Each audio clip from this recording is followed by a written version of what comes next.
শহীদ রাষ্ট্রপতি জিয়াউর রহমানের শাহাদাত বার্ষিকীতে আমরা র্যালি, আলোচনা সভা ও দোয়া মাহফিলের অনুষ্ঠান বিভিন্ন অঙ্গ সংগঠন এবং সহযোগী সংগঠনের মধ্যে করতেছি 7 দিন পর্যন্ত।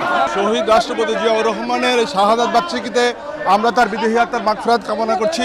আজকে ভোলা সহ সারা বাংলাদেশে শহীদ রাষ্ট্রপতি জিয়াউর রহমানের মৃত্যুবার্ষিকী আলোচনা সভা, র্যালি, মিলাদ মাহফিলের মাধ্যমে সমাপ্তি হবে ইনশাল্লাহ। আমরা আশা করব সারা বাংলাদেশের মানুষ শহীদ রাষ্ট্রপতি জিয়াউর রহমানকে অত্যন্ত স্মরণীয়ভাবে, অত্যন্ত শ্রদ্ধার সাথে স্মরণ করবে।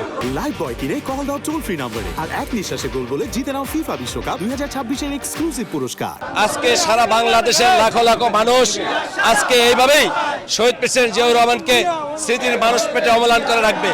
আজকের শপথ একটাই, শোষণমুক্ত বাংলাদেশ তৈরি হবে ইনশাল্লাহ আমাদের প্রাণপ্রিয় প্রধানমন্ত্রী জনাব তারেক রহমানের হাত ধরে। এই শাহাদাত বার্ষিকীতে আমরা জিয়াউর রহমানের আদর্শকে ধারণ করে দেশ নায়ক তারেক রহমানের নেতৃত্বে জিয়াউর রহমানের রেখে যাওয়া বাংলাদেশ গড়ার যেই কার্যক্রম, এগুলি ইনশাল্লাহ বাস্তবায়ন করবে এই আশাবাদ ব্যক্ত করছি।